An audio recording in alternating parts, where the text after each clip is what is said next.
ஸ்தோத்திர இயேசப்பா, ஸ்தோத்திரப்பா, ஸ்தோத்திரம். நன்றிப்பா, நன்றிப்பா, நன்றிப்பா. ஹல்லேலூயா. ஸ்தோத்திரம் ஆண்டவரே, ஸ்தோத்திரம் ஆண்டவரே. மே துதிக்கிறோப்பா. எங்களோடு கூட பேசுங்க ஆண்டவரே. நீர் பேசும் சக்தி உள்ளவர்ப்பா. நீர் மண்ணு கல்லும் அல்ல. எங்களுக்கு ஒத்தாசையும் வரும் வருவதுங்களுக்கு நேராக ஆண்டவரே நாங்கள் ஜெபிக்கிறோம் ஐயா. ஸ்தோத்திரம் ஆண்டவரே.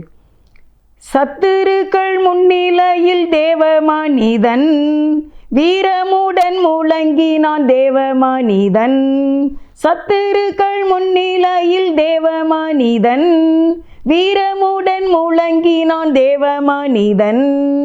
அக்கினியால் பதிலளிக்கும் தேவனே தேவன் என்றார் தேவ மனிதன். அக்கினியால் பதிலளிக்கும் தேவனே தேவன் என்றார் தேவ மனிதன். கர்த்தரே தேவன், கர்த்தரே தேவன் என்றே ஆர்ப்பரிப்போம். கர்த்தரே தேவன், கர்த்தரே தேவன் என்றே ஆர்ப்பரிப்போம். எனக்கொத்தாசை வரும் பர்வதம் நேராயன் கண்களை ஏறெடுப்பேன். எனக்கொத்தாசை வரும் பர்வதம் நேராயன் கண்களை ஏறெடுப்பேன். என் மலைகள் பெயர்ந்தகன்றிடினும் நிலை மாறி புவி அகன்றிடினும். மலைகள் பெயர்ந்தகன்றிடினும் மாறிடுமோ அவர் கிருபை என்னாலும் ஆறுதல் எனக்கவரே. மாறிடுமோ அவர் கிருபை என்னாலும் ஆறுதல் எனக்கவரே. எனக்கொத்தாசை வரும் பர்வதம் நேராயன் கண்களை ஏறெடுப்பேன். கைவிடார் இயேசு கைவிடார் நம்மை ஒரு போதும் அவர் கைவிடார். கைவிடார் இயேசு கைவிடார். சாத்தானின் சேனைகள் வந்தாலும் சதிநாச மோசங்கள் நேர்ந்தாலும். சாத்தானின் சேனைகள் வந்தாலும் சதிநாச மோசங்கள் நேர்ந்தாலும். சேனைகளின் கர்த்தர் இயேசு நமக்காக யுத்தங்கள் செய்வார். சேனைகளின் கர்த்தர் இயேசு நமக்காக யுத்தங்கள் செய்வார். கைவிடார் இயேசு கைவிடார் நம்மை ஒரு போதும் அவர் கைவிடார். நம்மை ஒரு போதும் அவர் கைவிடார். கைவிடார் இயேசு கைவிடார். தாவீதை போல நடனமாடி அப்பாவை ஸ்தோத்தரிப்பேன். தாவீதை போல நடனமாடி அப்பாவை ஸ்தோத்தரிப்பேன். கைத்தாளத்தோடும் மத்தளத்தோடும் அப்பாவை ஸ்தோத்தரிப்பேன். கைத்தாளத்தோடும் மத்தளத்தோடும் அப்பாவை ஸ்தோத்தரிப்பேன். ஏசப்பா ஸ்தோத்திரம், ஏசப்பா ஸ்தோத்திரம், ஏசப்பா ஸ்தோத்திரம், ஏசப்பா ஸ்தோத்திரம். தாவீதை போல நடனமாடி அப்பாவை ஸ்தோத்தரிப்பேன். தாவீதை போல நடனமாடி அப்பாவை ஸ்தோத்தரிப்பேன். ஸ்தோத்திரப்பா, ஸ்தோத்திரப்பா, ஸ்தோத்திரப்பா. நன்றி. பேசுங்கப்பா. மக்களுக்கு உங்கள் வல்லமையை நல்லா சொல்லிக் கொடுக்க எனக்கு உதவி செய்யுங்கப்பா. நன்றிப்பா. மக்களுடைய கண்களை திறங்கப்பா. காதுகள் கேட்கட்டும். காதுள்ளவன் கேட்க கடவன் சொன்னீங்களே, காதுகள் கேட்கட்டும் ஏசப்பா ராஜா. இன்று பிறந்த நாள் திருமண நாள் கொண்டாடுகிற எல்லாரையும் ஆசீர்வதிங்க. இந்த கிராஸ் டிவியும் இங்கே வேலை செய்கிற பிள்ளைகளையும் கண்மணி பிள்ளைகளையும் இந்த ஆண்டவரே இதை நடத்துகிறவர்களையும் ஆசீர்வதிங்க. சுகம்பலன் தீர்க்காயுசு கொடுங்க. இயேசுவின் நாமத்தில் நல்ல பிதாவே, ஆமென். கர்த்தருக்கு ஸ்தோத்திரம். இன்றைக்கி உங்களை நான் பார்க்கவில்லை, நீங்கள் பார்ப்பீர்கள். டிவிலனாலும் நீங்கள் பார்ப்பீங்க, யூடியூப்லனாலும் நீங்கள் பார்ப்பீங்க. ஆனால் நான் உங்களை பார்க்க மாட்டேன். கர்த்தர் பார்க்கிறார், அது போதும். நான் உங்களை பார்க்காட்டாலும் தேவன் பார்க்கிறார். நீங்கள் வசனங்களை பார்க்க வேண்டும். இன்னைக்கு செய்தியினுடைய தலைப்பு என்ன அப்படின்னா, கை வைத்தது சுகம், அதான் தலைப்பு. அதில் உங்களுக்கு நான் சொல்கிறேன். மார்க் 7வது அதிகாரம் 32வது வசனம். மார்க் 7:32. அங்கே கொன்னைவாயுடைய ஒரு செவிடனை அவரிடத்தில் கொண்டு வந்து அவர் தமது கையை அவன் மேல் வைக்கும்படி வேண்டிக் கொண்டார்கள். ஆமேன். என்ன அப்படின்னா, ஏசப்பா வந்து இந்த உலகத்தில் உயிரோடு இருந்தாங்களே, 2025 ஆண்டுகளுக்கு முன்பாக ஏசப்பா இந்த உலகத்தில் இருந்தாங்களே, அப்போ வந்து ஒரு கொன்னவாய் பேசுகிற, கொன்னவாய்னா எப்படி திக்கி திக்கி பேசுவாங்க, நீங்கள் பார்த்துருக்கீங்களா? நான் 8ஆம் கிளாஸ் வரைக்கும் வந்து நான் பாய்ஸோடு படித்தேன், கோயெடு தான். அப்போ அதில் ஒரு பையன் வந்து இப்படி ரொம்ப கொன்னி பேசுவான், நல்லா படிப்பான், ஆனால் கொன்னி பேசுவான், நான் பார்த்துருக்கேன். அந்த மாதிரி ஒரு கொன்னை வாய் உடைய ஒருவனை ஏசப்பாட்ட கொண்டு வராங்க. கொண்டு வந்து என்ன சொன்னாங்களாம், கொன்னை வாயுடைய ஒரு செவிடனை அவரிடத்தில் கொண்டு வந்து அவர் தமது கையை அவன் மேல் வைக்கும்படி வேண்டிக் கொண்டார்கள். இவனை குணமாக்கும், இவன் திக்கி பேசுகிறான், என்ன கொன்னி பேசுகிறான், என்ன இவன் நாக்கு வந்து சரியில்லாமல் இருக்குது, என்ன அப்படியும் சொல்லலாம்ல.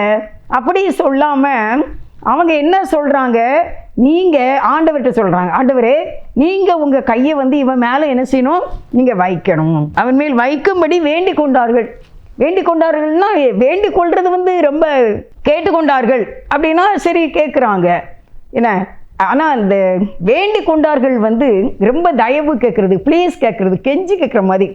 நீங்கள் எப்படியாவது உங்கள் கையை இந்த பையன் மேலே வைங்களேன், இந்த பையன் கொன்னி பேசுகிறானே, உங்கள் கையை கொஞ்சம் வைங்களேன் அப்படின்னு சொல்லி பேசுகிறாங்க. வேண்டிக் கொண்டார்கள் அப்படின்னா நிறைய பேர், சரியா? இது நீங்கள் இதை கற்பனை பண்ணி பாருங்கள். இப்படி ஒரு பையன், என்ன, அவனை அப்படி கொண்டு வந்து 33வது வசனத்தை வாசிக்கிறேன். அப்பொழுது அவர் அவனை ஜனக்கூட்டத்தை விட்டு தனியே அழைத்து கொண்டு போய் தம்முடைய விரல்களை அவன் காதுகளின் மேல் வைத்து உமிழ்ந்து அவனுடைய நாவை தொட்டார். இப்போ ஏசப்பா வந்து என்ன செய்கிறாங்க, அவனை தனியாக அழைத்து கொண்டு போகின்றார். அவனுக்கு நம்ம எல்லாரும் முன்பாக திக்கி பேசுகிறோம்.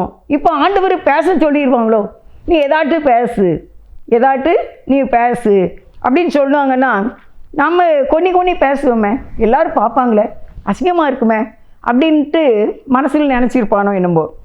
அதனால் ஆண்டவர் இறக்கம் உள்ளவர்ல, அவர் நம்மளை வெட்கப்படுத்த மாட்டார்ல, நம்மளை அசிங்கப்படுத்த மாட்டார்ல, கேவலப்படுத்த மாட்டாங்களே. ஏசப்பா நம்மளை கேவலப்படுத்த மாட்டாங்கல்ல, நம்மளை கண்மணியை போல காப்பாங்கல்ல, எல்லாருக்கும் முன்னால் நல்ல நம்ம தலை நிமிர்ந்து நிற்கணும்னு நினைப்பாங்கல்ல. அதனால் அவனை தனியே கூட்டி கொண்டு போகிறார்கள். இரக்கத்தில் ஐஸ்வர்யம் உள்ளவர், ஹல்லேலூயா, ஹல்லேலூயா, ஹல்லேலூயா. இறக்கம் அவர் இறக்கம் பொங்கி வடிது. நீங்கள் ஆண்டவரோடு பேசிக்கிட்டே இருந்து பழகி பாருங்கள், அப்போ தெரியும் அவர் இறக்கம் எப்படிப்பட்டது அப்படின்ட்டு. இன்றைக்கெல்லாம் காலையில் ஒரு சகோதரி வந்து ஏசப்பாவோட எப்படி டச்சிங்காக இருக்காங்க அப்படிங்கிறத ரொம்ப சொல்லிக்கிட்டு இருந்தாங்க. சாதாரண டெய்லர் தான், ஆனால் அவங்க அந்த நேரம் அப்படியே வசனங்களையும் வார்த்தைகளையும் கேட்டு அப்படியே ஆண்டவரோடு பேசிக்கிட்டு ஆண்டவர் அவங்களுக்கு வெளிப்பாடு கொடுத்துக்கிட்டு அப்படி சொல்கிறாங்க. என்ன சந்தோஷமாக இருக்குன்னு தெரியுமா? ஒரு ஜாக்கெட் வச்சா தான் வீட்டில் சாப்பிட முடியும், அப்படிப்பட்ட சிச்சுவேஷன் தான். ஆனால் ஆண்டவர் பேசுகிறத வச்சு காலை ஆட்டிக்கிட்டு சொல்கிறாங்க, என்ன சந்தோஷமாக இருக்குது தெரியுமா ஆண்டவர் பேசுனா அப்படிங்காங்க. எனக்கு பார்த்து ஆச்சரியமாக இருந்துச்சு. அருமையானவர்களே, இப்படியான ஒரு வாழ்க்கை இருக்குது. ஏசப்பா அவ்வளோ அன்புள்ளவங்க, நம்மளோடு வாழணும்னு விரும்புகிறாங்க. நம்முடைய அன்புக்காக அவர் ஏங்குகிறார், நம்ம அவர் அன்புக்காக ஏங்குகிறோம், அவர் நம்முடைய அன்புக்காக ஏங்குகிறார். இப்போ அவனை தனியே கூட்டி கொண்டு போகிறார்.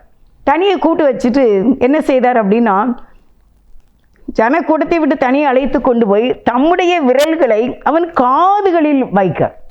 அப்போது இந்த கொன்னி பேசுகிறான்ல, அதுக்கு ரீசன் ஃபஸ்ட் என்னன்னா, காது தான் அவனுக்கு பிரச்சனை. காது டெஃபாக இருக்குது, காதில் தெளிவில்லை. காதுக்குள்ளே நமக்கு ஒரு ட்ரம் இருக்கும்ல, அந்த ட்ரம்மு தெளிவில்லை. காது சரியில்லாமல் இருக்கிறதுனால வார்த்தைகள் தெளிவாக வரல. இங்கே தெளிவாக கேட்டாச்சுன்னா, இங்கேயும் தெளிவாக கேட்டாச்சுன்னா வார்த்தைகள் கரெக்டாக வரும். அதான் என்னது, செவி அறிவு. நிறைய அறிவு சொல்லுவாங்க, செவித்திறன் வேணும். ஒரு இன்டர்வியூக்கு போனாச்சுன்னா அந்த அதிகாரி ஃபஸ்ட்டு கொஸ்டின் கேட்கும்போதே ஆன்சர் பண்ணால் தான் அவன் ஜெயிக்க முடியும். 2ஆம் திருப்பு கேட்டாச்சுன்னா அவன் அவுட்டு. அப்போது செவித்திறன் வேணும். அப்போ ஆண்டவர் வந்து நம்ம அதுக்காகலாம் ஜெபம் பண்ணணும். பிள்ளைகளுக்கு செவித்திறனை தாரும். சில அப்பா மாதிரி பேசுகிறதே விளங்காது, ஆனால் பிள்ளை உடனே பதில் செய்திடும். அப்போ தண்ணி கேட்டுப்பாங்க, நமக்கு புரியாது. ஆனால் அந்த பிள்ளை தண்ணி எடுத்து கொண்டு கொடுக்கும். ஏன்னா அவங்க அப்பா பாஷை அவளுக்கு தான் வழங்கும், அவனுக்கு தான் வழங்கும். இவனுக்கு காதில் தான் பிரச்சனை. அதனால் ஏசப்பா சொல்கிறாங்க, தனியாக கூட்டிகிட்டு போய் அவனுக்கு தெரியும்படியே இந்த அற்புதத்தை செய்கிறார். காதில் கையை வைத்து காதுகளில் வைத்து பிறகு என்ன செய்கிறாரு, உமிழ்ந்து அப்படியே நாவை தொடுறார், துப்புறார், உமிழ்ந்து காதுக்குள்ளே. ஏசப்பாடைய அந்த துப்புறன்னு அந்த எச்சினா எவ்வளோ சக்தியாக இருக்கும், என்ன எவ்வளோ வல்லமையாக இருக்கும். நம்ம வெள்ளம் அப்படி லைட்டாக துப்புனா எல்லாம் நோக்கி ஓடி போயிடும். நீ விட ப்ரெஷரில் கஷ்டப்படுறேன், சுகரில் கஷ்டப்படுறேன், தலைவலியில் கஷ்டப்படுறேன், கண்ணில், காதில், தொண்டையில், தைராய்டு, அது இதுன்ட்டு இதுக்கெலாம் அப்போ லேசாக லைட்டாக நம்ம தலையில் அப்படி துப்புனா கூட போதும். அவர் எச்சி படணுன்னா கொடுத்து வைக்கணும்ல. தேவாதி தேவன் அவருடைய வல்லமையை நான் உங்களுக்கு இப்போ சொல்கிறேன். யாத்திராகமத்தில் அவர் எப்படிப்பட்ட வல்லமை உள்ளவர், யோபில் அவர் எவ்வளோ வல்லமை உள்ளவர் என்பதை உங்களுக்கு நான் இப்போ சொல்ல போகிறேன். அதனால் அவர் என்ன செய்கிறாரு, உமிழ்கிறார், எச்சை உமிழ்கிறார். உமிழ்ந்து என்ன செய்தார், அவனுடைய நாவை தொடுறார். இப்போ தான் நாக்கு நீட்ட சொல்கிறார். நீட்டி நாக்கை தொட்டார்.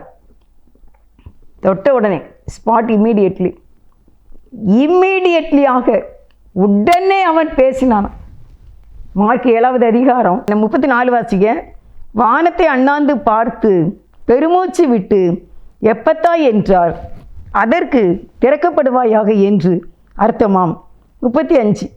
உடனே அவனுடைய செவிகள் திறக்கப்பட்டு அவனுடைய நாவின் கட்டும் அவிழ்ந்து அவன் செவ்வையாய் பேசினான். அல்லேலூயா, அல்லேலூயா. தனியாக கூட்டிகிட்டு போனார். இங்கே நின்னவங்களாம் என்ன நினச்சிருப்பாங்க, என்ன செய்கிறாரோ தெரியலையே, நேரம் ஆகிக்கிட்டே இருக்கு. ஒருவேளை ஏசப்பா அவங்ககிட்ட பேசியிருப்பாரோ, நான் உன்னை குணமாக்க போகிறேன்டா, என்ன நீ சுகமாகிருவ, நீ நல்லா அழகாக பேசுவே உன்னுடைய பாஷையை. ஆனால் என்னையும் ஒரு நாள் யூதர்கள் பிடித்து கொண்டு போய் என்னை சிலுவையிலே அறைந்து விடுவார்கள், என்னை நியாயம் விசாரிப்பார்கள் 6 முறை. அன்னா, கைப்பா, பிலாத்து 3 அரசர்களிடமும் என்னை விசாரணைக்கு கொண்டு போவார்கள். என்னை குற்றவாளியாக என்னை கைது பண்ணுவார்கள். நான் ஒரு கைதியாக போவேன். கள்ளனை பிடிக்கிறது போல என்னை பிடித்து கொண்டு போவார்கள். பிறகு என்னை சிலுவையில் அரைஞ்சிருவாங்க. நான் இந்த சிலுவையிலே இறந்து போவேன். என்னை அடக்கம் பண்ணுவார்கள். ஆனால் 3வது நாள் நான் உயிர் தெழுவேன். உயிர் தெழுந்து 40 நாள் இந்த பூமியில் நான் இருப்பேன். என் சீடர்களோடு பேசுவேன். திருப்பி நான் அற்புதம் செய்வேன். இப்போ நான் உனக்கு அற்புதம் செய்ய போகிறேன்னா, அதுக்கு பிறகும் நான் உயிர் தெழுந்த பிறகும் நான் அற்புதம் செய்வேன். அதுக்கு பிறகு நான் பரலோக ராஜ்யத்துக்கு போவேன். அங்கே ஒரு உலகம் இருக்குது பார்த்துக்கோ. அந்த ராஜ்யம் ரொம்ப நல்லா இருக்கும். நீ அங்கே வரணும், சரியா? நீ இன்னைக்கு சுகமாயிட்டுன்னு என்னை விட்டு நீ பெயரக்கூடாது. பெயராத என்ன, இன்னைக்கு உன்னுடைய செவிட்டு காதை குணமாக்கியிருக்க, உன் நாவில் நீ நல்லா பேசும்படி உனக்கு அனுக்கிரகம் பண்ணியிருக்கேன். உனக்கு நான் தேவையான பிளட்லாம் இனிமே உனக்கு இருக்கும். இந்த உமிழ்நீரை நான் உண்மையில் உமிழ்ந்திருக்கிறேன்.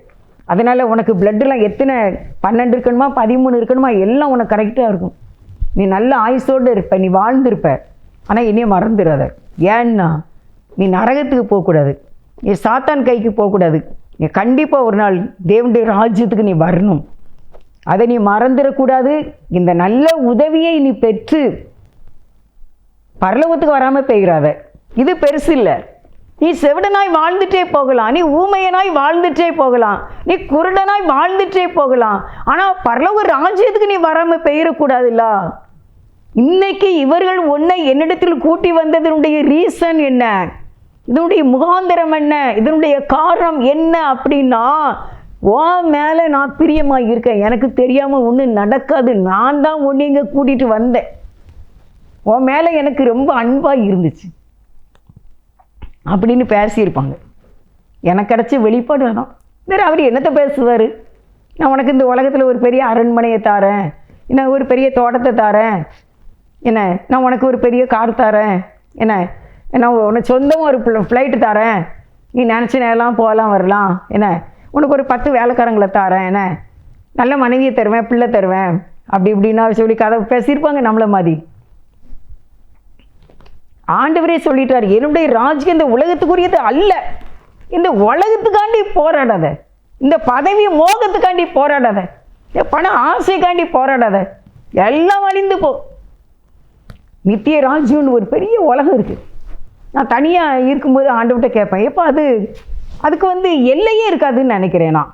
என்ன வாசல் இருக்குது, 12 முத்துக்கள், 12 கோத்திர பிதாக்கள் நேம் பதித்த முத்துக்கள் இருக்குது.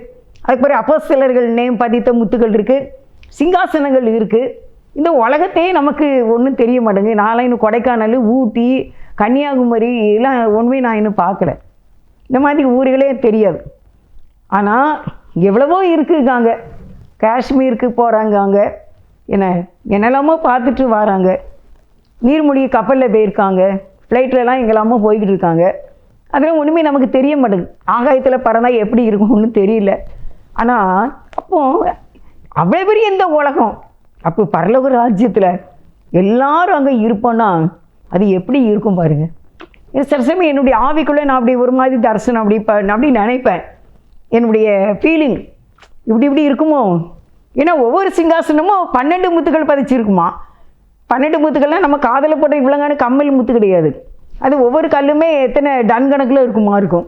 அப்படி தானே அவ்வளோ பெரிய பேரை எழுத முடியும்.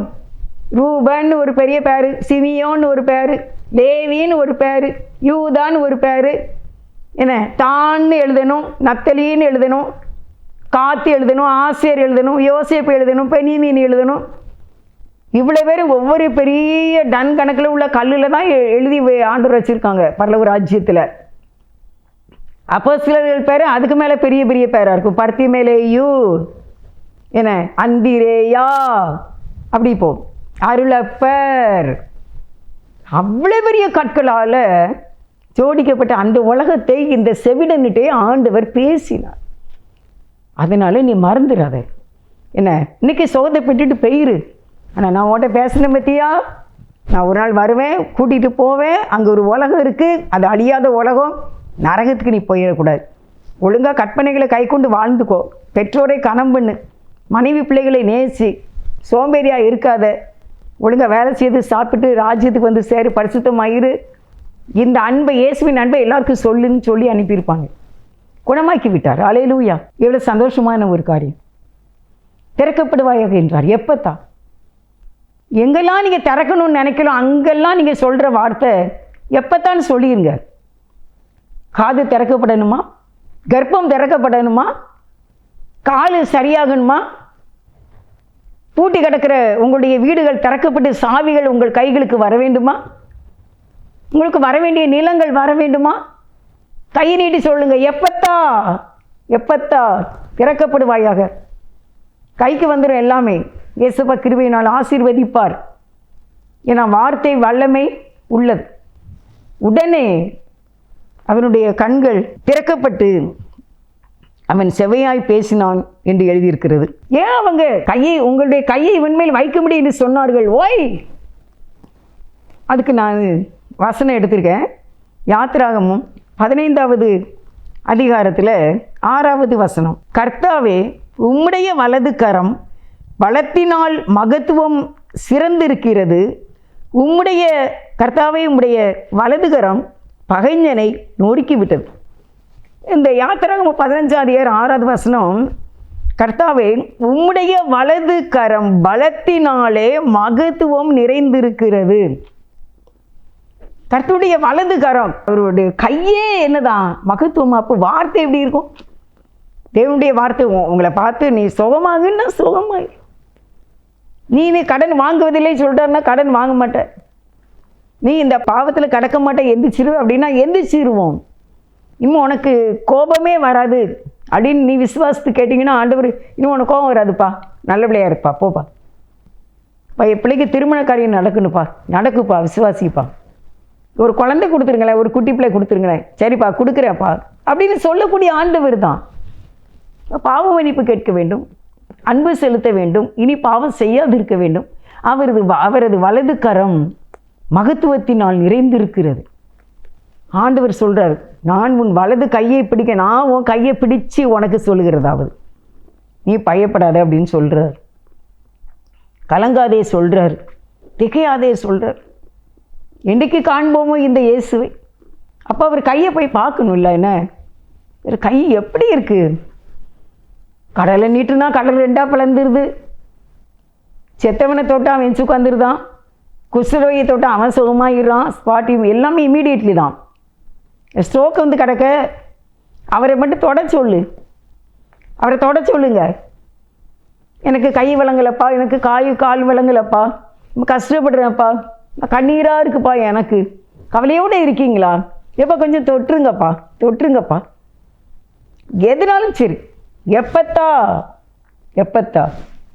திறக்கப்பட்டு விடும். எந்த அடைபட்ட வாசல் திறக்கப்பட்டு விடும். தொழில் முடக்கமா, எப்பத்தா இருக்கிற இடத்துலேருந்து ஆர்டர் கொடுங்க, தானாக திறந்து உங்களுக்கு வேண்டிய ஆர்டர் வந்துடும். எக்ஸ்போர்ட் அண்ட் இன்போர்ட் ஆசீர்வாதமாக இருக்க உதவி செய்வார். ஏனென்றால் அவரது கரம் மகத்துவம் உள்ளது. அதனால தான் இந்த ஜனங்கள் உங்கள் கையை வைங்கன்னு சொன்னாங்க. சரியா? உங்கள் கையை வச்சு இந்த கொன்னை வாயினை சுகமாக்க வேண்டும் என்று சொன்னார்கள். அடுத்து நான் வாசிக்கிறேன். யாத்திராகமம் 8வது அதிகாரத்தில் 19வது வசனம். அது எப்படி இருக்குன்னு பார்ப்போம். யாத்திராகமம் 8:19. அப்பொழுது மந்திரவாதிகள் பார்வோனை நோக்கி, இது தேவனுடைய விரல் என்றார்கள். ஆனாலும் கர்த்தர் சொல்லியிருந்தபடி பார்வோனுடைய இருதயம் கடினப்பட்டது, அவர்களுக்கு செவி கொடாமற் போனார்கள். இதில் என்ன அப்படின்னா, பெரிய அற்புதங்கள் நடக்கு. அற்புதங்களை பார்த்த அவர்கள் நதியிலே தவளைகள் செத்து மடிகின்றன. புழுதியை மேலே அடித்தா எகிப்து எங்கும் பேன்கள் எல்லாம் காணப்படுது. ஆனால் இந்த மந்திரவாதிகள் பார்க்குறாங்க. அவங்க கண்ணுக்கு என்ன தெரியுது அப்படின்னா, தேவனுடைய விரல் அங்கே பார்த்துட்டாங்க. கர்த்தருடைய கை அங்கே வந்துட்டு. 8:3-4. நதி தவளைகளை திரளாய் பிறப்பிக்கும். அவைகள் உன் வீட்டிலும் உன் படுக்கை அறையிலும் உன் மஞ்சத்தின் மேலும் உன் ஊழியக்காரர் வீடுகளிலும் உன் ஜனங்களிடத்திலும் உன் அடுப்பின் அடியிலும் பிசைகிற உன் தொட்டிகளிலும் வந்து ஏறும். அந்த தவளைகள் உன்மேலும் உன் ஜனங்கள் மேலும் உன் ஊழியக்காரர் மேலும் வந்து ஏறும் என்று கர்த்தர் சொல்லுகிறார் என்று சொன்னார். தவளைகள் வந்து எல்லா இடமும் ஏறிட்டு நிரம்பிட்டு. அப்படி நிரம்பின உடனே கர்த்தருடைய கரம் அங்கே வருகிறது. அதை தான் மந்திரவாதிகள் பார்த்தாங்க. இது கர்த்தருடைய விரல். அதனால தான் அந்த கொன்னை வாய் மேலே கையை வைங்கினாங்க. நீங்கள் இன்றைக்கி சொல்லுங்கள், எப்பா நான்லாம் நிறைய நேரம் செய்திருக்கேன், இப்போ உங்கள் கையை என் தலையில் வைங்கப்பா, அப்படின்னு ஆவிக்குள்ளே ஜெபம் பண்ணிட்டு, எசப்பா உங்கள் கையை என் தலையில் வைங்களேன், என் பிள்ளை மேலே காய்ச்சல் சோம்பலாமல் கிடக்கும்ல குழந்தைகள், இப்போ உங்கள் கையை வைங்கப்பா அப்படின்னு நானும் ஆண்டவர் கையெடுத்தே தலையில் வைத்த நாட்கள் உண்டு. விசுவாசத்தோடு ஜெபித்த நாட்கள் உண்டு. கண்டிப்பாக அவர் என் தலையில் அவர் கையை வச்சிருக்காரு. எனக்கு வியாதிகள் இருந்து கர்த்தர் எனக்கு சுகத்தை கொடுத்திருக்கிறார். யோபுல ஒரு வசனம் பார்ப்போம். அங்கே அவர் காயப்படுத்தி காயம் கட்டுகிறார், அவர் அடிக்கிறார், அவருடைய கை ஆற்றுகிறது. அடிக்கிறது மட்டும் இல்லை, வியாதிகள் வர்றது மட்டும் இல்லை, அவர் அதை குணமாக்குறவராக இருக்கிறார். லூக்கா 24:50 கைகளை உயர்த்தி அவர்களை ஆசீர்வதிக்கிறார். 136 அதிகாரம் 12வது வசனத்தில், சங்கீதம் 136:12 பலத்த கையினாலும் ஓங்கிய புயத்தினாலும் அதை செய்தவரை துதியுங்கள், அவர் கிருபை என்றும் உள்ளது. அப்போ கர்த்தருடைய கை எப்படிப்பட்ட கையா? பலத்த கை. அதனால தான் அவங்க கையை வைக்க சொன்னாங்க. கர்த்தருடைய கை பலத்த கை. ஆதியாகமம் 2 அதிகாரம் 20-21 ஆதாமுக்கு ஆப்ரேஷன் பண்ணுறார். தன்னுடைய கையை வைத்து ஆதாமுடைய லாவிலே ஒரு ஆப்ரேஷன் பண்ணி அங்கே ஒரு எலும்பை எடுத்து அங்கே ஒரு பெண்ணை உருவாக்கினார். அவருடைய கை, கர்த்தருடைய கரம் வல்லமை உள்ளது. அந்த கரத்தினால் அவர் ஆப்ரேஷன் பண்ணி ஆதாமிலிருந்து ஒரு பெண்ணை உருவாக்கினார். இதெல்லாம் அறிந்ததினால்தான் ஜனங்கள் கர்த்தருடைய கரத்தை வைக்க சொன்னாங்க. சங்கீதம் 118 16-17 அப்படிலாம் அவருடைய வலது கை மகத்துவம் உள்ளது, அவருடைய வலது கை ரட்சிக்கும், அவரது வலது கை ரொம்ப பெரிய வல்லமை உள்ளது அப்படின்னு சொன்னாங்க. கர்த்தருடைய கையை இன்றைக்கு நம்ம கேட்போம், ஆண்டவர் உங்களுடைய கரத்தை எங்கள் மேலே வச்சிருங்க ஆண்டவர், உங்களுடைய கரம் எங்கள் தலையின் மேல் வைக்கப்பட வேண்டும், உங்களுடைய கரம் எங்கள் பிள்ளைகள் மேல் வைக்கப்பட வேண்டும், உங்களுடைய விரல்களை எங்கள் குழந்தைகள் மேல் வைக்க வேண்டும். படிக்க மாட்டேங்கிறாங்களே, அரையாண்டு தேர்வு மதிப்பெண்கள் மிக குறைவாக இருக்கின்றது என்று கவலையோடு இருக்கிறார்கள். செமஸ்டர் மதிப்பெண்கள் குறைவாக இருக்கிறது என்று இருக்கிறார்கள். ஆண்டவரே உங்களுடைய கையை எங்களுடைய பிள்ளைகளுடைய கையோடு பிடித்து கொள்ளும். நாங்கள் எங்கள் பிள்ளைகள் சின்ன பிள்ளைகளாக இருக்கும்போது, எஸ்தப்பா நீங்கள் எங்கள் பிள்ளைகள் கைப்பிடிச்சு பறிச்சு எழுதுங்கப்பா, நீங்கள் கைப்பிடிச்சு பறிச்சு எழுதுங்கப்பா அப்படிலாம் சொல்லி நாங்கள் ஜெபம் பண்ணியிருக்கோம் கூடி ஜெபிக்கும்போது. இன்றைக்கி நம்ம சரீரத்தை கர்த்தர் தொட வேண்டும். ஆண்டவரே உங்கள் கையை கொஞ்சம் நீட்டிருங்களேன், உங்கள் கையை கொஞ்சம் என் மேலே வச்சுருங்களேன், உங்கள் கையை கொஞ்சம் என் வீட்டு மேலே வைங்களேன், பிள்ளை மேலே வைங்களேன், கணவர் மேலே வைங்களேன், என் மருமக்கள் மேலே வைங்களேன், பேரம்பேத்தி மேலே வைங்களேன், நோய் ஓடிடுமே, பேய் ஓடிடுமே, சமாதான சந்தோஷம் உண்டாகுமே, எங்கள் கடையில் வைங்களேன், தொழிலில் வைங்களேன், எங்கள் பிள்ளைங்க வாகனத்தில் உங்கள் கையை கொஞ்சம் வச்சு ஆசீர்வதிச்சு விட்டுருங்களேப்பா. கேட்கும்போது கண்டிப்பாக இயேசுப்பா தம்முடைய கரத்தினால் நம்மை ஆசீர்வதிப்பார். கர்த்தர் கரம் என் மேலங்க, கடுகளவும் பயமில்லங்க. கர்த்தர் கரம் என் மேலங்க, கடுகளவும் பயமில்லங்க. அணைப்பாரே அரவணைப்பாரே, அள்ளி அள்ளி முத்தம் கொடுப்பாரே. அணைப்பாரே அரவணைப்பாரே, அள்ளி அள்ளி முத்தம் கொடுப்பாரே. கர்த்தர் கரம் என் மேலங்க, கடுகளவும் பயமில்லங்க. கர்த்தர் கரம் என் மேலங்க, கடுகளவும் பயமில்லங்க. ஊட்டிடுவார் தாளாட்டிடுவார், எதிரி வந்தால் எத்திடுவார். ஊட்டிடுவார் தாளாட்டிடுவார், எதிரி வந்தால் எத்திடுவார். கர்த்தர் கரம் என் மேலங்க, கடுகளவும் பயமில்லங்க. கர்த்தர் கரம் என் மேலங்க, கடுகளவும் பயமில்லங்க. அப்பா உம்முடைய கை வல்லமை உள்ளது, உமது வலதுகரம் ரட்சிக்கும், உமது வலதுகரம் பராக்கிரமம் செய்யும். உமது கரத்தை எங்கள் மேல் வைத்து எங்களை ஆசீர்வதியும். நம்முடைய சீடர்களை கைகளை உயர்த்தி ஆசீர்வதித்தீரே, எங்களையும் உடைய கைகளை உயர்த்தி எங்கள் பிள்ளைகளை, எங்கள் குடும்பங்களை, எங்களையும் என்னையும் ஆசீர்வதியும். உடைய கைகளை உயர்த்தி எங்களை ஆசீர்வதியும் ஐயா. மன்றாடி ஜெபிக்கின்றோம். எங்களை ஆசீர்வதித்த கிருபைகளுக்காய் ஸ்தோத்திரம். இயேசுவின் நாமத்தில் வேண்டிக் கொள்கின்றேன் ஜீவனுள்ள நல்ல பிதாவே, ஆமென். God bless you.